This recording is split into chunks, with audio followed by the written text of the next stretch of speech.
নমস্কার, দেখছেন কলকাতা টিভি। আরো বারো নিয়ে আমি সুদীপ্ত রয়েছে আপনাদের সঙ্গে। আরো বারো সুদীপ্তর সঙ্গে আমি রয়েছি স্বর্ণালী।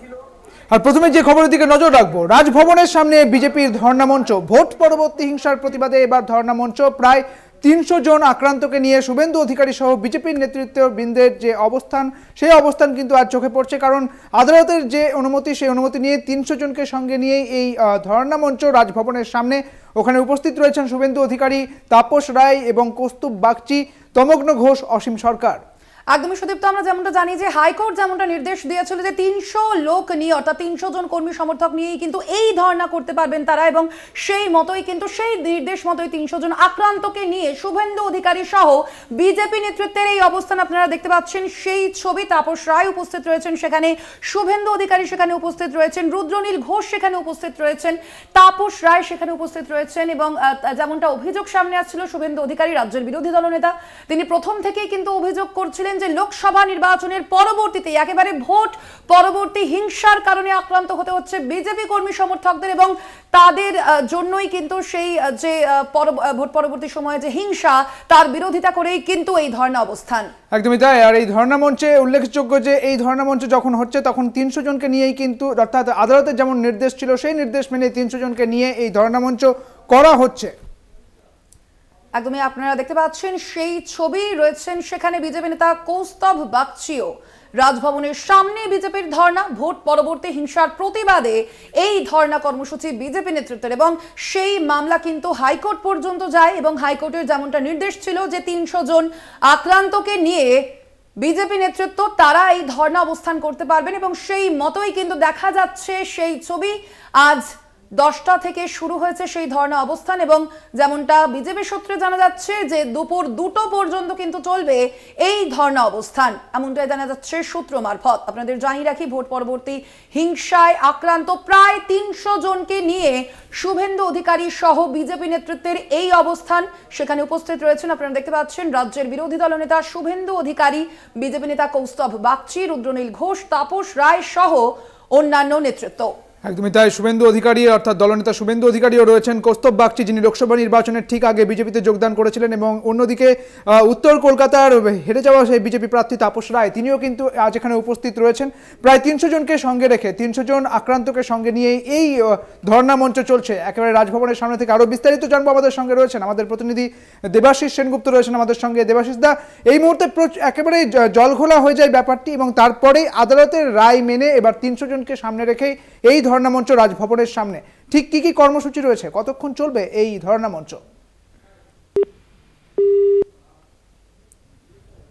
আবারও যোগাযোগ করার চেষ্টা করব দেবাশিস সেনগুপ্তের সঙ্গে, আমাদের প্রতিনিধি। এবং আপনাদের জানিয়ে রাখি যে আজ ধর্ণা মঞ্চে বিজেপি এবং ৩০০ জন আক্রান্তকে সঙ্গে নিয়েই, অর্থাৎ ভোট পরবর্তী হিংসায় যারা আক্রান্ত হয়েছিলেন বলে এমনটাই অভিযোগ, সেই ৩০০ জনকে সঙ্গে নিয়েই কিন্তু এবার এই ধর্ণা মঞ্চ। যদিও আরও অনেকে আক্রান্ত হয়েছে বলে দাবি করছেন বিজেপির পক্ষ থেকে, কিন্তু এই আদালতের যেহেতু রায় রয়েছে যে ৩০০ জনকে নিয়ে এই ধর্ণা মঞ্চ করতে হবে, সেই কারণে এই ৩০০ জনকে সামনে রেখেই ধর্ণা মঞ্চ বিজেপির রাজভবনের সামনে আজ। শুভেন্দু অধিকারীর নেতৃত্বে বিজেপির এই ধর্ণা, এবং আপনারা দেখতে পাচ্ছেন সেই ছবি। আজ সকাল 10টা থেকে এই ধর্ণা শুরু হয়েছে এবং দুপুর 2টো পর্যন্ত এই ধর্ণা চলবে, আপনাদের যেমনটা জানাচ্ছিলাম। এবং রাজভবনের সামনেই কিন্তু এই বিজেপির ধর্ণা, প্রায় ৩০০ জন আক্রান্তকে নিয়ে আদালতের নির্দেশ মতোই শুভেন্দু অধিকারী সহ বিজেপি নেতৃত্বের এই অবস্থান। সেখানে উপস্থিত রয়েছেন শুভেন্দু অধিকারী, তাপস রায়, কৌস্তভ বাগচি, তমগ্ন ঘোষ, অসীম সরকার।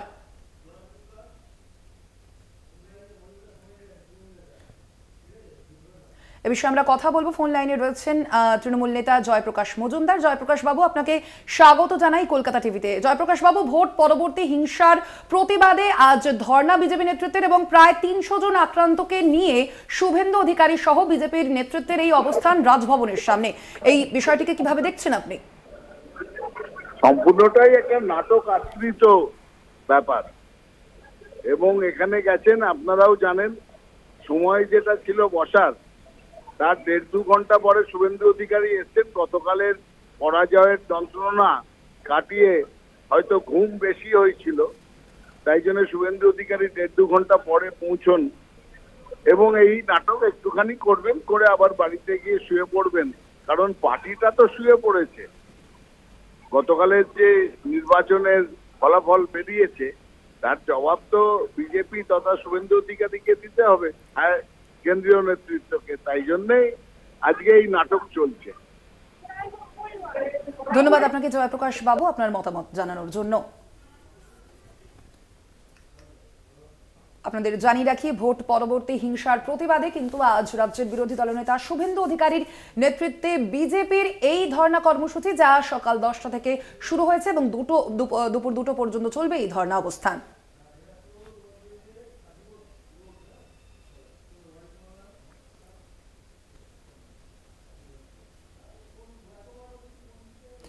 আর এই মুহূর্তে যে খবরের দিকে নজর রাখবো, কাশীবোস লেনে উদ্ধার হয়েছিল মহিলার মৃতদেহ। আপনাদের গতকালই সেই খবর দেখিয়েছিলাম। আরবার মহিলার দেহ শনাক্ত করার পর যখন ময়নাতদন্তের জন্য পাঠানো হয়েছে, সেই ময়নাতদন্তে উঠে আসে, পুলিশের তদন্তে উঠে এসেছে মৃত মহিলার নাম সম্পূর্ণা শীল, বয়স 45 বছর। মৃতের বাড়ি শ্যামপুকুর থানার রাজা কালীকৃষ্ণ লেনে, এবং যেটা সবচেয়ে গুরুত্বপূর্ণ, মহিলা মানসিকভাবে ভারসাম্যহীন বলেই জানা যাচ্ছে, পুলিশের তদন্তে এমনটাই উঠে এসেছে।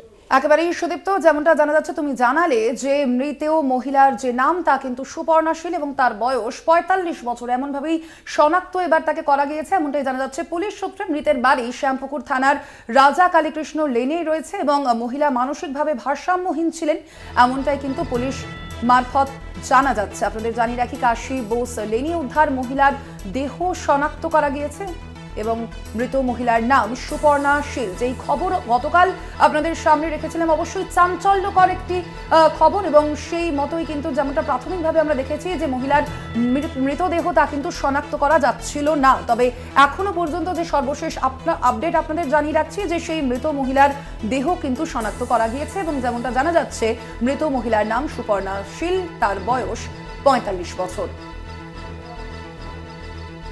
আমাদের সঙ্গে রয়েছেন আমাদের প্রতিনিধি রিয়া মাঝি রয়েছেন আমাদের সঙ্গে। রিয়া, এই মুহূর্তে গতকালের যে খবর উঠে এসেছিল, অর্থাৎ যে মহিলাকে পাওয়া গিয়েছিল একটি গর্ত থেকে, সেই মহিলাকে এবার শনাক্ত করা গিয়েছে, কি জানতে পারা যাচ্ছে তার বিষয়ে? একদমই, দেখো তোমাদের জানিয়ে রাখবো যে সুপর্ণা শীল নামে এই মহিলা 45 বছর বয়স এবং মানসিক ভারসাম্যহীন বলে এমনটাই জানা যাচ্ছে। শ্যামপুকুর এলাকায় তার বাড়ি, সেই বাড়ি থেকে 11 তারিখ রাতে সেখান থেকে বেরোয় এবং সেখান থেকে বেরিয়ে তিনি বিভিন্ন জায়গায় গিয়েছেন বলে এমনটাই জানা গিয়েছে, বা সিসিটিভিতে যেমনটা দেখা গিয়েছে। প্রথমে মহিলাকে সকালের দিকে শনাক্ত করা হয়। পুলিশ যখন এই তদন্তে নেমে দেখা যায় যে কি এই মহিলা, সেই বিষয়টা যখন খতিয়ে দেখছিল, সেই জায়গার একাধিক সিসিটিভি, তার আশেপাশে একাধিক সিসিটিভি তারা খতিয়ে দেখছিল এবং সেই সময় এই মহিলাকে লক্ষ্য করে সিসিটিভিতে, এবং তারপরে এই মহিলার ফেস ডিটেকশন করে মহিলার বাড়ি অব্দি পৌঁছায় এবং তখনই জানা যায় যে তিনি বাড়িতে নেই, 11 তারিখ থেকে তিনি মিসিং রয়েছেন। এবং তারপরে কিন্তু এবং মানসিক ভারসাম্যহীন বলেও কিন্তু বাড়ির পরিবারের লোক তারা জানায়, এবং তারপরেই পরিবারের লোকই দেহটাকে শনাক্ত করে এবং সুপর্ণা শীল 45 বছর বয়স এই মহিলার বলে পরিবারই জানায়। এবং তারপরেই দেখা যায় যে কিভাবে এই ঘটনাটি ঘটলো সেটা যখন দেখা যাচ্ছিল, তখন দেখা যায় যে এই মহিলা সেই সময় এই জায়গার ওপর দিয়ে হেঁটে যাচ্ছিল এবং কেএমসির একটা চূড়ান্ত গাফিলতি এখানে নজরে আসছে। কারণ যখন এই পাইপলাইনের কাজ হচ্ছিল 9 তারিখে যখন বন্ধ করা হয়েছিল, সেই কাজ 10 তারিখে ভোট ছিল বলে মানিকতলার সেই কারণে বন্ধ রাখা হয়েছিল, কিন্তু এই যে গর্ত যেটা খোঁড়া হয়েছিল সেটা কিন্তু পুরোপুরি ভাবে বোঝানো হয়নি, বেশ কিছুটা অংশ খোলা ছিল এবং যেহেতু বৃষ্টি হয়েছে সেই কারণে নরম মাটি ছিল এবং সেখানেই মনে করা হচ্ছে যে এই ভারসাম্যহীন মহিলা যখন সেখানে পড়ে যায় সেখান থেকে আর উঠতে পারেনি এবং যে গর্ত মতো করা ছিল সেখানে ঢুকে যায়। আরো একটা জিনিস জানতে চাইবো যে এই ঘটনা যেমন চাঞ্চল্য ছড়িয়েছে, পাশাপাশি এটাও ঠিক যে এই ঘটনা যদি পৌরসভার হয়ে থাকে, অর্থাৎ এই যে কাজ, অর্থাৎ পাইপলাইনের কাজ যদি পৌরসভার পক্ষ থেকে করা হয়ে থাকে, তাহলে পৌরসভার নজরদারি কোথায় ছিল? একদমই, দেখো সেটাই কিন্তু বিষয়। কারণ যখন এই ঘটনা গতকালকে সামনে আসে তখন কিন্তু প্রশাসন অর্থাৎ পুলিশের তরফ থেকে বারবার বলা হচ্ছিল যে এই জায়গাতে কেউ মার্ডার করে এখানে ফেলে রেখে যাওয়া সেটা কিন্তু কেউ এতটা রিস্ক নেবে না, সেটা কার্যত অসম্ভব, কারণ একদম লোকালিটিতে। তো সেই কারণেই মনে করা হচ্ছিল যে পরে গিয়েই মৃত্যু হতে পারে এবং সেই বিষয়টা যখন সেখানকার স্থানীয় বাসিন্দাদের আমরা জিজ্ঞাসা করেছিলাম যে এই যে খোলা হয়েছিল বা পাইপলাইনের কাজ হয়েছিল, কেএমসি কি এভাবেই রেখে গিয়েছিল নাকি কোনো ব্যারিকেড করা হয়েছিল, একদম সুদীপ্ত যদি সেই চিত্র আমরা দেখি গতকালকে, একদম দেখা যাচ্ছে পাম্প লাইনটা শেষ হয়েছে এবং তারপরে একদম মেইন রোডের সামনে, মেইন রোডেরও খানিকটা রয়েছে সেই পোর্শনে এবং সেখানেই পাইপলাইনের কাজ হচ্ছিল, সেইটা যদি ব্যারিকেড না করা থাকে বা কোনো যদি একটা ইন্ডিকেট না করা থাকে, সেক্ষেত্রে কিন্তু কোনো সাধারণ মানুষের বোঝা সম্ভব নয়। তিনি যদিও ভারসাম্যহীন ছিলেন, কিন্তু সাধারণ মানুষেরও বোঝা সেটা সম্ভব ছিল না যে কিভাবে সেই জায়গাটা খোলা ছিল, এবং রাতের অন্ধকারে সেটা আরোই বোঝা সম্ভব নয়। এই মানসিক ভারসাম্যহীনের এই মহিলার জায়গায় কিন্তু অন্য কেউ থাকতে পারতেন এবং এই দুর্ঘটনার মুখোমুখি তারাও হতে পারত বলে এমনটাই মনে করা হচ্ছে। সেই কারণের জন্য যেখানেই কোনো কাজ হয় কেএমসির তরফে আমরা দেখেছি যে একটা ইন্ডিকেশন বা একটা ব্যারিকেড করে দেওয়া হয়, কিন্তু এই ক্ষেত্রে সেটা ছিল না বলেই সাধারণ মানুষ তারা বারংবার দাবি করেছে, এবং তার ফলেই এই দুর্ঘটনা বলে এমনটাই সাধারণ মানুষ, সেখানকার যারা পথচারী বা সেখানে যারা সাধারণ একদমই তাই। অনেক ধন্যবাদ রিয়া, তোমাকে। আমাদের সঙ্গে ছিলেন আমাদের প্রতিনিধি রিয়া মাঝি। অর্থাৎ এই মুহূর্তে প্রশ্নের মুখে পৌরসভা।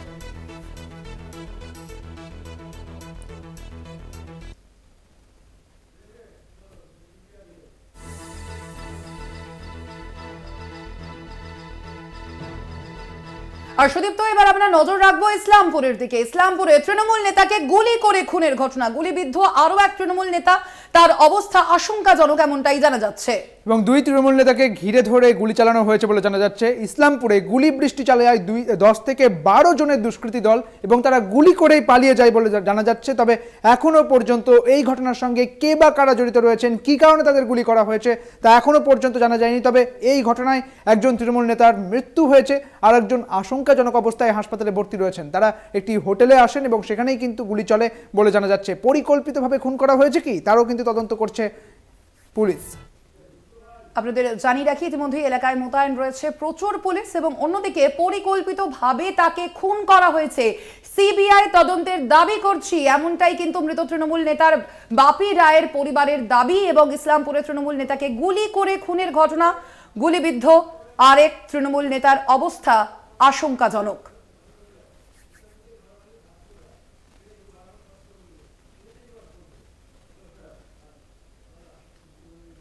আর এই মুহূর্তে আমাদের সঙ্গে রয়েছেন সরাসরি একেবারে ইসলামপুর থেকে ভাস্কর রায় রয়েছেন আমাদের সঙ্গে। ভাস্কর, ঠিক কি ঘটনা ঘটেছে বলে তুমি জানতে পারছো?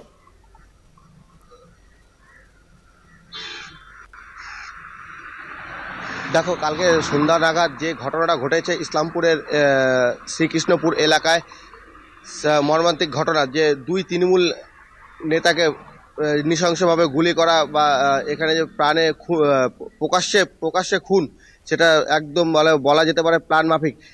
যে মারা গেছে যে বাপি রায়, তার পরিবারের অভিযোগ যে কালকে সন্ধ্যা নাগাদ তাকে বাড়ি থেকে ফোন করে ডেকে এনে তাকে পরিকল্পিতভাবে খুন। তার বাড়ির পরিবারের লোকের অভিযোগ যে এটা সিবিআই তদন্ত হোক। এমনকি কি এমন কথা ছিল যে তাকে এমার্জেন্সি ফোন করে ডাকা হয়েছিল এই ধাবাতে। আর এমনটাই উঠে এসেছে যে এই হোটেলে নাকি বেশিরভাগ ওই বাপি রায় সে এখানে এসে আড্ডা দিত বা বিভিন্ন মিটিং ফিটিং এই হোটেলে করতো। যে হোটেলের সামনে আমি একদম দাঁড়িয়ে আছি, যে ঘটনাটা দেখাবো স্পটটা, এই যে এনএস রোড, যেটা জাতীয় সড়ক রয়েছে, যে রায়গঞ্জ শিলিগুড়ি জাতীয় সড়ক, সেই জাতীয় সড়কের শিলিগুড়ি থেকে এসে একটি গাড়ি দাঁড়ায় এখানে। সেই গাড়ি থেকে 10 থেকে 12 জন নেমে ঠিক এদিক দিয়ে হাঁটা পথে এই হোটেলের ভিতর ঢুকে নিয়ে ওই বাপি রায়কে লক্ষ্য করে একদম তাকে নৃশংসভাবে গুলি চালায়। এমন তার পাশাপাশি যে ওর সাথে সঙ্গ ছিল যে সাজ্জাদ, তাকেও গুলি চালায়। তারা সেই গুলি চালিয়ে তার সঙ্গে সঙ্গে ভেঙে গেলে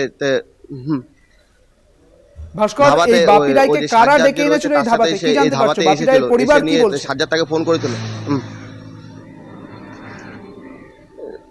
পরিবার সূত্রে জানা যাচ্ছে যে বাপি রায়কে সাজ্জাদই ফোন করেছিল, এমনকি কে বা কারা ফোন করেছিল সেটা বাপি রায়ের পরিবার বলতে পারছে না, কারণ তার কাছে যে ফোনটা ছিল সেই ফোনটা পাওয়া যাচ্ছে না। সেই ফোনটা এখনো পর্যন্ত কার কাছে বা কি বৃত্তান্ত সেটা খুঁজে পাওয়া যাচ্ছে না সে ফোনটা নিয়ে।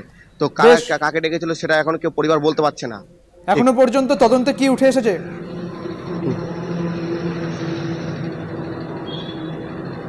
তদন্তে পুলিশ এখন অন্ধকারে রয়েছে। কি ঘটনা ঘটেছে পুলিশ এখনো তল্লাশি চালিয়ে যাচ্ছে, কি হয়েছে না হয়েছে তার সিসি ফুটেজের জন্য তা এখানে সিসিটিভি ডিভিআরটা পুলিশ তাদের হেফাজতে নিয়েছে, যাতে এর মাধ্যমে কোনো তথ্য পুরো যদি সংগৃহীত হয় যে কে বা কাহারা এসেছিল বা কি কারণে এসেছিল, কি কথাবার্তা হয়েছিল।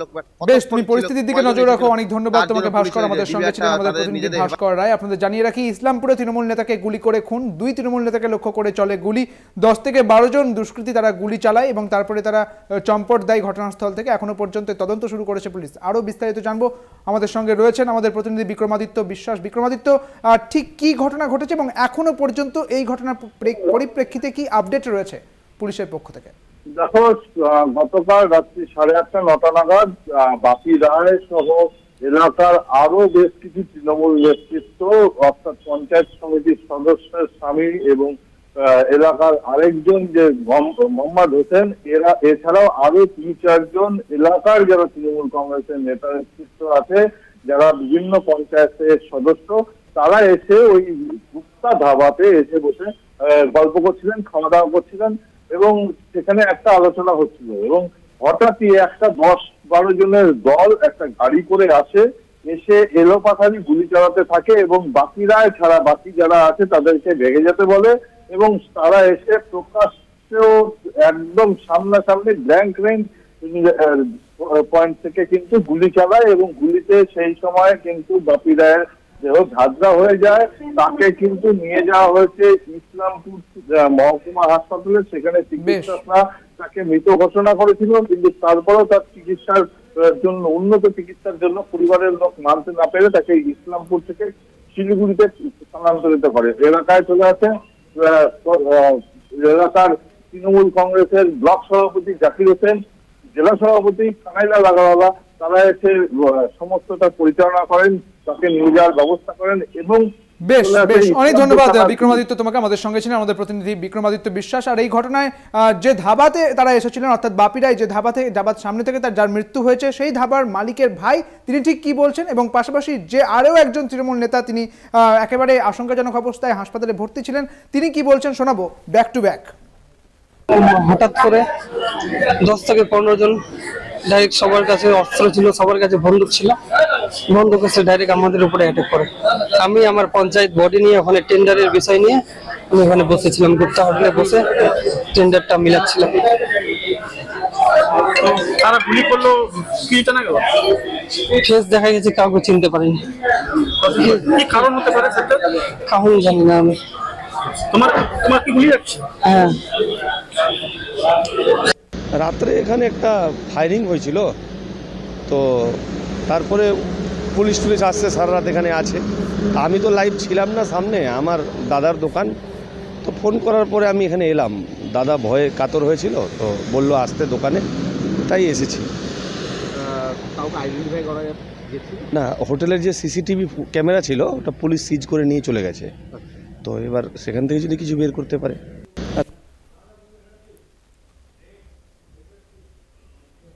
আরো ভারতে আরো অনেক গুরুত্বপূর্ণ খবরগুলির দিকে নজর রাখবো, তবে এখন সময় একটি বিরতির। ফিরছি বিরতির পর, সঙ্গে থাকুন।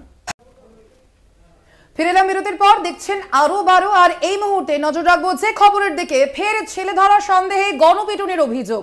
হাওড়ার বাঁকড়ার ফকিরপাড়ার ঘটনা এটি, যেমনটা জানা যাচ্ছে। এবং যুবককে উদ্ধার করে বাঁকড়া ফাঁড়ির পুলিশ নিয়ে গিয়েছে। যেমনটা জানা যাচ্ছে যে এক যুবক, তাকেই কিন্তু ছেলে ধরার সন্দেহে মারধর করা হয়েছে। হাওড়ার ঘটনা, হাওড়ার বাঁকড়ার ঘটনা, ফের ছেলে ধরার সন্দেহে গণপিটুনির অভিযোগ। আমাদের সঙ্গে রয়েছেন আমাদের প্রতিনিধি জগন্নাথ সামন্ত। জগন্নাথ, আবারও গণপিটুনির অভিযোগ উঠে আসছে একেবারে হাওড়ার বাঁকড়াতে, কি জানতে পারছো? ঠিকই বলেছো, বাঁকড়ায় বারবার ঘটনা ঘটছে এবং ছেলেরা সন্দেহ এক যুবককে বেধড়ক পেটানো হলো। শুধু পেটানো না, পুলিশ উদ্ধার করতে, অর্থাৎ বাঁকড়া ফাঁড়ি থানার পুলিশ উদ্ধার করতে এলে পুলিশের থেকে ছিনিয়ে মারধর করা হলো। এবং যেটা অভিযোগ আসছে যে ছেলেরা সন্দেহ এক শিশুকে নাকি নিয়ে পালিয়ে যাচ্ছিল, এই যুবক তখনই হাতে নাতে ধরেছে, ধরে মারধর করেছে এবং শুধু মারধর না, এখন গণদোলায় এই এলাকার সমস্ত মানুষজন তাকে ঘিরে ধরে, ধীরে বেধড়ক মারধর করা হয়। বাঁকড়ায় এই প্রথম ঘটনা। তুমি জানো, এর আগেও আমরা পড়েছি মোবাইল চোর সন্দেহে গণপিটুনি হয়েছিল, তারপরেও বাইকে সামান্য ধাক্কা নিয়ে গণপিটুনি হয়েছিল। পরপর দুটো ঘটনা ঘটার পর আবার ছেলেরা সন্দেহে ঘটনা ঘটলো বাঁকড়া অঞ্চলে ফকিরপাড়া লেনে, এবং ফকিরপাড়া লেনে ব্যাপক উত্তেজনা তৈরি হয়। পুলিশ ঘটনাস্থলে গিয়ে যুবককে উদ্ধার করতে গিয়ে বাধা সৃষ্টি হয়। যুবকের পরিচয় কি পাওয়া গিয়েছে? দেখো, যুবকের এখনো পরিচয় পাওয়া যায়নি, তবে আগের ক্ষেত্রে জানা গেছিল পড়ারই ছেলে। এক্ষেত্রে এখনো পর্যন্ত পুলিশ জিজ্ঞাসাবাদ করছে কেন এই যে বারবার আইন হাতে তুলে নিচ্ছে। সারা রাজ্যে তুমি জানো ছেলেদারার সঙ্গে গণপিটুনি ঘটনা ঘটছে এবং বাগড়াতেও এই তিনবার ঘটনা ঘটলো এবং এবারে ছেলেদারার সঙ্গে ঘটনা ঘটলো। পুলিশ অভিযোগ সাধারণ মানুষের, পুলিশের টহলদারি এবং পুলিশে যদি সচেতনমূলক বার্তা যদি না দেয় তাহলে এইভাবে সাধারণ মানুষ যেভাবে হাতে আইন তুলে নিচ্ছে আগামী দিন আরো বড় পরিস্থিতি তৈরি হবে। এই ঘটনায় যুবককে উদ্ধার করে নিয়ে বাগড়া ফাঁড়ি থানা পুলিশ নিয়ে গেছে এই মুহূর্তে। বেশ, অনেক ধন্যবাদ জগন্নাথ তোমাকে। আমাদের সঙ্গে ছিলেন আমাদের প্রতিনিধি জগন্নাথ সামন্ত। ফের ছেলে ধরা সন্দেহে গণপিটুনির অভিযোগ এবং আমরা বারংবার দেখতে পাচ্ছি যে বিভিন্ন রাজ্যের বিভিন্ন জেলায় কিন্তু এই গণপিটুনির অভিযোগ বারংবার সামনে আসছে।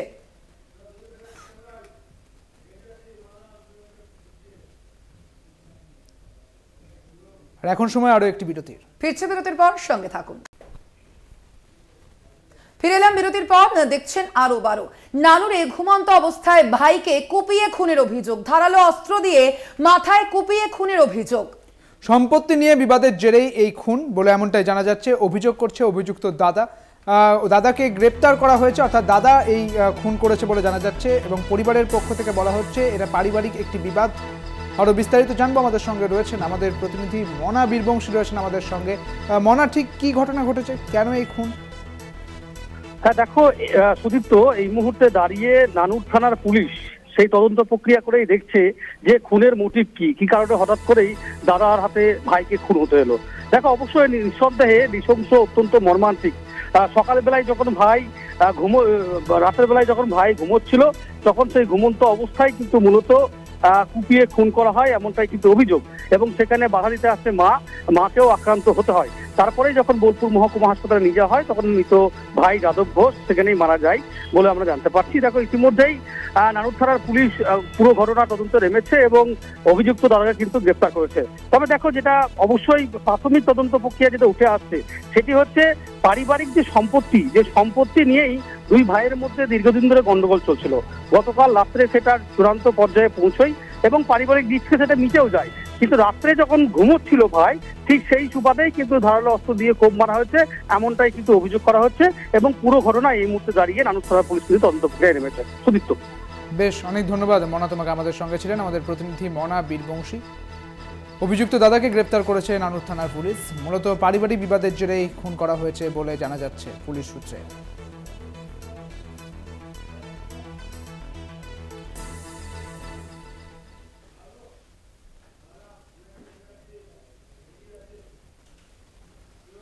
স্বর্ণালী, খড়গপুর দিলীপ ঘোষের গড়, আর এবার সেখানেই অস্বস্তিতে পড়ল সুকান্ত মজুমদার। দিলীপ দাকেই রাজ্য সভাপতি হিসেবে চাইছেন খড়গপুরের সংবর্ধনা সভায়, এমনটাই বলেছেন কর্মী সমর্থকেরা। একদমই, এবং সেই কর্মী সভাতেই কিন্তু এই কথা শুনতে হলো সুকান্ত মজুমদারকে। চরম বিশৃঙ্খলায় সংবর্ধনা সভায় গেলেনই না শুভেন্দু অধিকারীর অনুগামীরা। দিলীপগড় খড়গপুরে অস্বস্তিতে সুকান্ত মজুমদার। একদমই তাই, দিলীপগড় খড়গপুরে অস্বস্তিতে পড়েছে সুকান্ত মজুমদার। সংবর্ধনা সভার আগে বিজেপির কাউন্সিলরের এই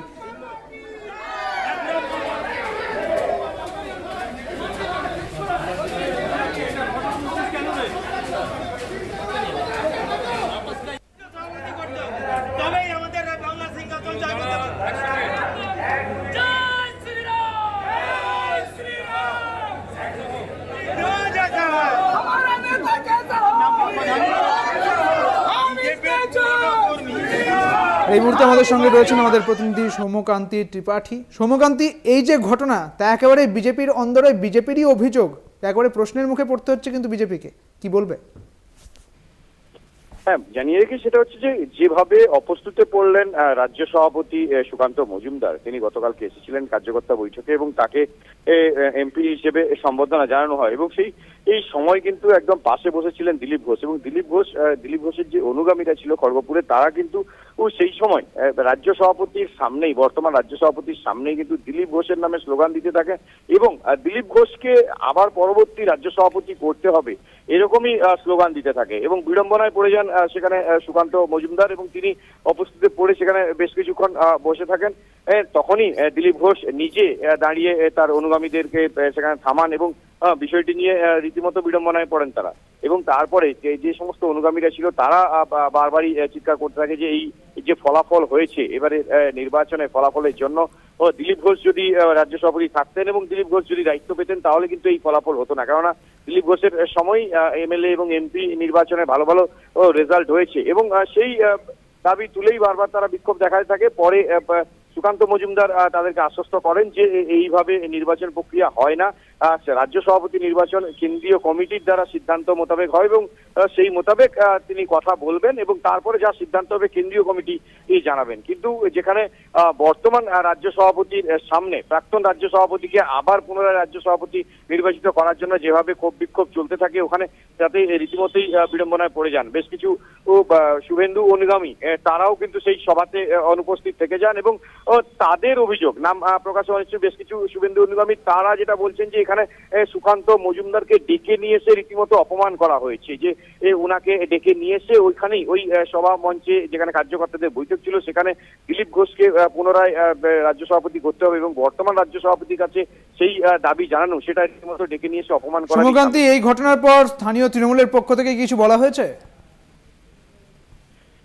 জেলা সভাপতি সুজয় হাজরা, সাংগঠনিক মেদিনীপুর সাংগঠনিক জেলার তৃণমূলের সভাপতি সুজয় হাজরা, তিনি যেটা বলেন যে এই মুহূর্তে মুসল পর্ব চলছে বিজেপিতে, যেভাবে বিজেপি ধীরে ধীরে ক্ষয়িষ্ণু হয়ে গিয়েছে এবং যেভাবে শুভেন্দু দিলীপ সুকান্ত এই লবিবাজি চলছে তাদের মধ্যে, তাতে ধীরে ধীরে বিজেপি এরপরে যেভাবে এমপি নির্বাচনে হয়েছে এবং 4টি এই উপনির্বাচনে ধরাশায়ী হয়েছে সেভাবে বিজেপি এই ধীরে ধীরে রাজ্য থেকে বিজেপি চলে যাবে এবং কেন্দ্র থেকেও বিজেপি চলে যাবে, এইরকমই দাবি করেছেন সুজয় হাজরা, তিনি জেলা সাংগঠনিক জেলা তৃণমূলের সভাপতি। তিনি বলেছেন যে যেভাবে বিজেপি কোনো কিছু কাজ করছে না, বাংলার টাকা আটকে রেখেছে বিজেপি নেতৃত্বাধীন কেন্দ্রীয় সরকার, তারা ধীরে ধীরে একদমই। অনেক ধন্যবাদ সৌম্যকান্তি, তোমাকে। আমাদের সঙ্গে ছিলেন আমাদের প্রতিনিধি সৌম্যকান্তি ত্রিপাঠী।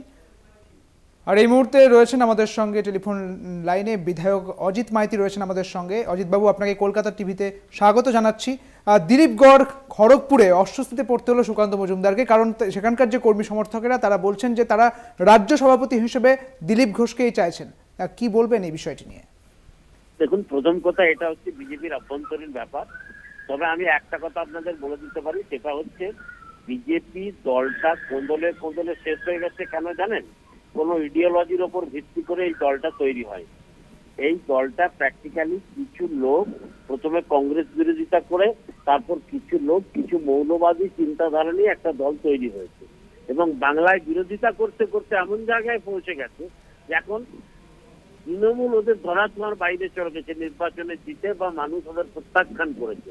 এখন ওরা নিজেরা কে কাকে ছোট করবে সেই প্রতিযোগিতায় মেতে উঠেছে এবং এই বিজেপি দলটা দেখবেন প্র্যাকটিক্যালি বাংলা থেকে নিঃশেষ হয়ে যাবে।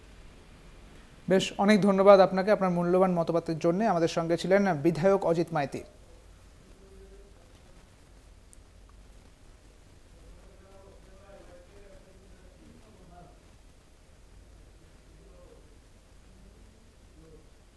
পাশাপাশি যে খবরের দিকে নজর রাখবো, তৃণমূল নেতার লক্ষ্মীর ভান্ডার নিয়ে হুঁশিয়ারি। টাকা পেয়েও তৃণমূলকে ভোট না দিয়ে বিজেপিকে ভোট দিয়েছে, তাদের মধ্যে কিছু নাম কেটে বাদ দেওয়া দরকার, এমনটাই অভিযোগ করেছেন তৃণমূল নেতা। একদমই সুদীপ্ত, অর্থাৎ বোঝাই যাচ্ছে যে দিনহাটার তৃণমূল ব্লক সভাপতির মন্তব্যে কিন্তু আবারও রীতিমতো কিন্তু বিতর্ক শুরু হয়েছে এবং তিনি যেমনটা বলেছেন যে টাকা পেয়েও তৃণমূলকে ভোট না দিয়ে বিজেপিকে ভোট দেওয়া হয়েছে, তাদের মধ্যে কিছু নাম কেটে দেওয়া দরকার, এমনটাই বলেছেন দিনহাটার তৃণমূল ব্লক সভাপতি। এমনটাই জানা যাচ্ছে। আপনাদের জানিয়ে রাখি, আমরা দেখতে পাচ্ছি যে তৃণমূল নেতাদের একের পর এক যে মন্তব্য, সেই মন্তব্য কিন্তু রীতিমতো তরজা চলছে তৃণমূলের অন্দরে। এই বিষয়ে আমরা আরো বিস্তারিত জানবো। ফোন লাইনে রয়েছেন আমাদের প্রতিনিধি রবিউল হোসেন। রবিউল, কি জানা যাচ্ছে তৃণমূলের এই ব্লক সভাপতি ঠিক কি হুঁশিয়ারি দিয়েছেন তিনি?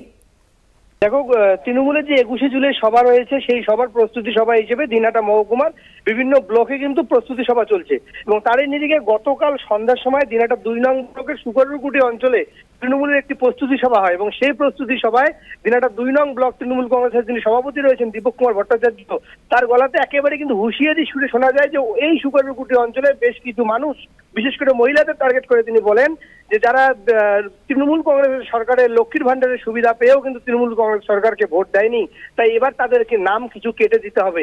বলতে গেলে একেবারে তিনি সরাসরি যারা বিজেপিকে ভোট দিয়েছেন যে সমস্ত মহিলা, তাদের নাম কিন্তু লক্ষ্মীর ভান্ডার থেকে কেটে দেওয়ার যে কথা তিনি কিন্তু সেই প্রকাশ্য কর্মী সভায় উল্লেখ করেন। আর তারপরেই কিন্তু এই নিয়ে গোটা জেলার রাজনৈতিক মহলে জোর জল্পনা শুরু হয়েছে। একদিকে যেমন বিজেপি এই তৃণমূলের ব্লক সভাপতির মন্তব্যকে কটাক্ষ করতে ছাড়েননি, অপরদিকে কিন্তু আমরা কথা বলার চেষ্টা করছিলাম তৃণমূলের এই ব্লক সভাপতির সঙ্গে। তিনি কিন্তু স্পষ্ট জানাচ্ছেন তিনি তেমনটা বলতে চাননি, তার মন্তব্যের ভুল বিশ্লেষণ বা ভুল ব্যাখ্যা করা হচ্ছে।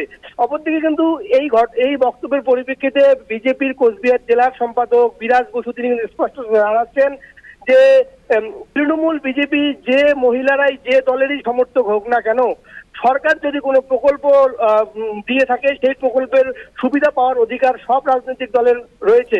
কিন্তু তৃণমূল কংগ্রেস একছত্রভাবে তারা কিন্তু যেমন বিরোধী শূন্য করতে চায়, ঠিক অপরদিকে সেই বিরোধী যারা রাজনীতি করে তাদের সমর্থকদের কিন্তু সেই প্রকল্প থেকে নাম কাটিয়ে দিতে যাচ্ছে। এটা সম্পূর্ণ অগণতান্ত্রিক। যদিও কিন্তু তৃণমূলের এই মন্তব্যকে একেবারেই পাত্তা দিতে নারাজ, বিজেপির এই মন্তব্যকে পাত্তা দিতে নারাজ তৃণমূল। তারপরেও এই যে গতকাল একেবারে প্রকাশ্য কর্মী সভা থেকে একেবারেই তৃণমূলের ব্লক সভাপতি যেভাবে হুমকির সুরে বললেন যে যারা বিজেপিকে ভোট দিয়েছেন লক্ষ্মীর ভান্ডারের সুবিধা পেয়ে তাদের নাম কেটে দেওয়া উচিত, এই মন্তব্যকে ঘিরে কিন্তু একেবারেই জোর জল্পনা শুরু হয়েছে। অর্থাৎ এই মন্তব্যকে ঘিরে কিন্তু জোর তরজা শুরু হয়েছে ইতিমধ্যে তৃণমূলের অন্দরে। অবশ্যই সেদিকে আমাদের নজর থাকবে। আপাতত ধন্যবাদ তোমায় রবিউল। পাশাপাশি কোচবিহারের দিনহাটা তৃণমূলের ব্লক সভাপতির মন্তব্যের যে বিতর্ক, সেই মন্তব্যের দিকে আমাদের নজর থাকবে, কারণ ঠিক কি বলেছেন তিনি শোনাবো আপনাদের।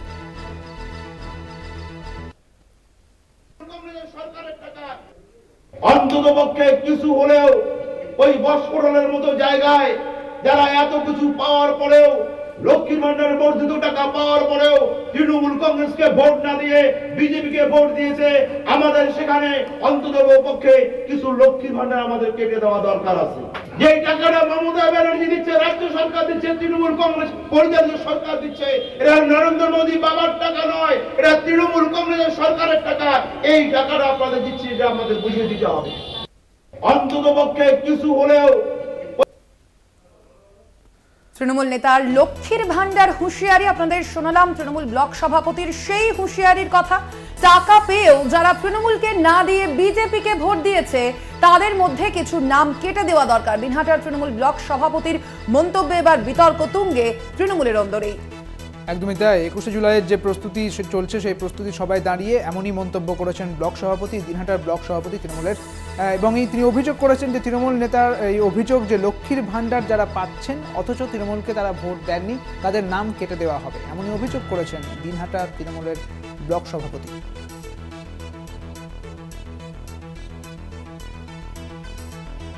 আমাদের সঙ্গে রয়েছেন বিজেপি নেতা রাহুল সিনহা রয়েছেন আমাদের সঙ্গে। রাহুল বাবু, আপনাকে কলকাতা টিভিতে স্বাগত জানাচ্ছি। দিনহাটার তৃণমূলের ব্লক সভাপতি তিনি একটি হুঁশিয়ারি দিয়েছেন, বলেছেন যে তৃণমূলের যে অর্থাৎ লক্ষ্মীর ভান্ডার যারা পাচ্ছেন তারা যখন তৃণমূলে ভোট দেননি, বিজেপিকে ভোট দিয়েছেন, সেক্ষেত্রে তাদের নাম কেটে দেওয়া হবে। এই এত বড় একটা দাবি, সেই দাবিকে আপনি কিভাবে দেখছেন? না, এ তো পুরোপুরি মানুষকে ভয় দেখানো এবং গণতন্ত্রকে হরণ করার সামিল। ওকে ইতিমধ্যেই গ্রেপ্তার করা উচিত। অতএব দিনহাটার ওই মন্ডল সভাপতি সম্পূর্ণভাবে জনগণকে শাসানি দিচ্ছে। লক্ষ্মীর ভান্ডারের টাকা কি মমতা ব্যানার্জির বাড়ি থেকে এসছে না পৈতৃক সম্পত্তি বিক্রি করে হচ্ছে? লক্ষ্মীর ভান্ডারের টাকা জনগণের করের টাকা, মানুষের টাকা, রাজ্যবাসীর টাকা। সেই টাকা একটা প্রোগ্রামের মাধ্যমে সরকার কোনো মহিলাদের দিচ্ছে। অতএব যে টাকাটা নিচ্ছে তিনি তৃণমূলের টাকা নিচ্ছেন না যে তৃণমূলের কাছে দাসখত লিখে দেবেন। তিনি নিচ্ছেন যে টাকাটা, সেটা সরকারের একটি কার্যক্রমের টাকা, সেই টাকা নিচ্ছেন। অতএব ওই টাকাতে তৃণমূলের কোনো অধিকার নেই, যত অধিকার যিনি নিচ্ছেন তার আছে। বেশ, অনেক ধন্যবাদ আপনাকে। আমাদের সঙ্গে ছিলেন বিজেপি নেতা রাহুল সিনহা।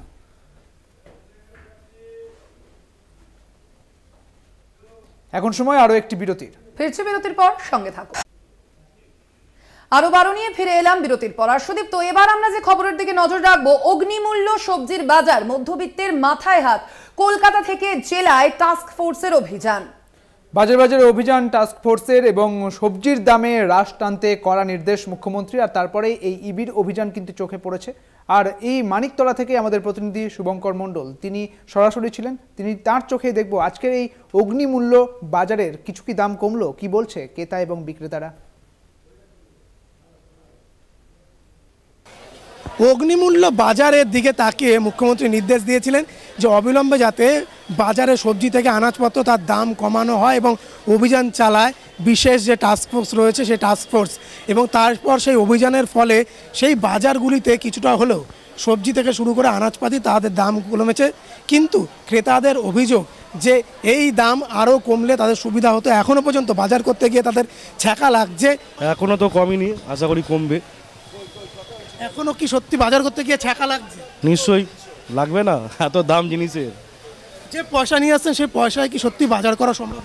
না দাদা, হচ্ছে না, চলে যাচ্ছে কোনো রকমে। সবজির দাম প্রচুর, সবজি হাত দিয়ে যাচ্ছে না। ফুলকপি 60 টাকা পিস, হ্যাঁ, আলু 40 টাকা পিস মালিকতলা বাজারে। এত জিনিসের হাত দিয়ে যাচ্ছে, মানে আয়ত্তের বাইরে। খাবো কি? তার মানে এই যে অভিযান বা টাস্কফোর্সের অভিযান, সেটা কি শুধু লোক দেখানো? একদম আইওয়াস ছাড়া কিচ্ছু না, কিচ্ছু না। আমরা মরে যাচ্ছি, দিন আনা দিন খাওয়া আমাদের, মরে যাচ্ছি আমরা। কি করে চালাবো সংসার আমরা?